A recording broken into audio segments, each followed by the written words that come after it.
आज बात करते हैं ऐसे नाम की जिसने 90 के दशक में भारतीय शेयर बाजार में मतलब तहलका मचाया। हर्षद मेहता।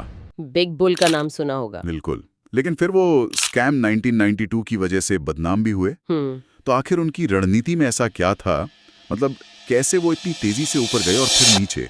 आज इसी पर थोड़ी गहन चर्चा करते हैं। हाँ, हर्षद मेहता, स्टॉक मार्केट का बिग बुल खेल। तो मकसद है उनकी रणनीति को समझना और शायद एक निवेशक के तौर पर इससे कुछ सीखने की कोशिश करना। बिल्कुल। और हर्षद मेहता की कहानी है भी बड़ी दिलचस्प। पता है, एक बिल्कुल सामान्य मिडिल क्लास बैकग्राउंड से थे। अच्छा। और बॉम्बे स्टॉक एक्सचेंज में शुरुआत की एक जॉबर के तौर पर। जॉबर मतलब समझ लीजिए ब्रोकर का हेल्पर या कोई शुरुआती ट्रेडर। लेकिन उनमें ना सिस्टम को समझने की एक कमाल की काबिलियत थी। उन्होंने बैंकिंग सिस्टम और स्टॉक मार्केट के बीच के जो कनेक्शंस थे, जो कमजोरियां थीं, उनको पहचाना और बस उसी का इस्तेमाल करके अपना पूरा खेल खड़ा कर दिया। अच्छा, तो ये सब शुरू कैसे हुआ? मतलब उनकी मेन स्ट्रेटेजी क्या थी? मैंने सुना है ये रेडी फॉरवर्ड डील्स का कुछ बड़ा रोल था। ये क्या चीज थी आखिर? हाँ, रेडी फॉरवर्ड डील्स या आरएफ डील्स वो उनकी रणनीति का आप कह सकते हैं कोर थी। ये बेसिकली क्या थे? बैंकों के बीच के शॉर्ट टर्म सिक्योर्ड लोन होते थे। ओके। सरकारी बॉन्ड्स की गारंटी पर उस टाइम ना इनका सेटलमेंट काफी हद तक मैनुअल था, मतलब कागजी कार्यवाही ज्यादा थी। मेहता ने इसी का फायदा उठाया। वो ब्रोकर बनके बैंकों के बीच डील करवाते थे। ठीक है। लेकिन खेल ये था कि वो जाली बैंक रसीदें, मतलब फेक बीआरएस इस्तेमाल करते थे, ये दिखाने के लिए कि लोन के पीछे गारंटी है, जबकि असल में वो पैसा बिना किसी असली सिक्योरिटी के स्टॉक मार्केट में पंप कर रहे थे। अरे बाप रे। हाँ, ये बैंकिंग सिस्टम की एक बहुत बड़ी मतलब लूप होल थी जिसका उन्होंने फायदा उठाया। कमाल है। मतलब बैंकों का पैसा सीधे स्टॉक मार्केट में, और स्टॉक कैसे चुनते थे वो?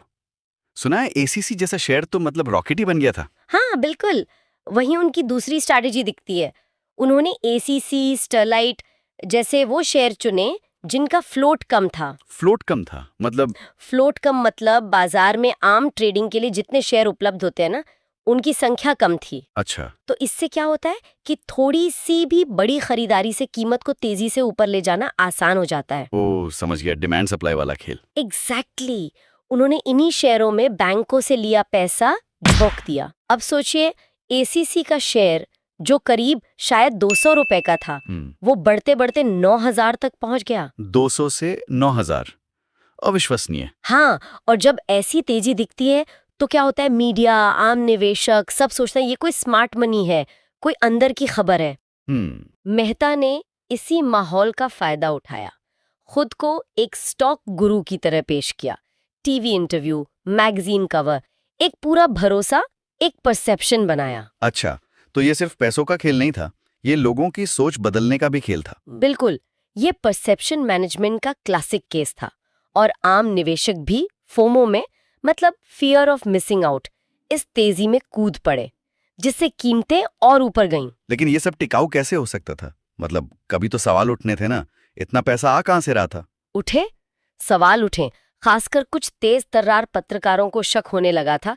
सुचेता दलाल जैसे नाम इसमें प्रमुख हैं। हाँ, मैंने सुना है उनका नाम। उन्होंने सवाल उठाने शुरू किए कि भाई ये पैसा आ कहां से रहा है।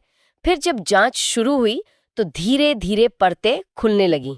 जाली बैंक रसीदें, बिना गारंटी वाले लोन, फंड्स का पूरी तरह से अवैध इस्तेमाल, और देखते ही देखते वो पूरा ताश का महल ढह गया।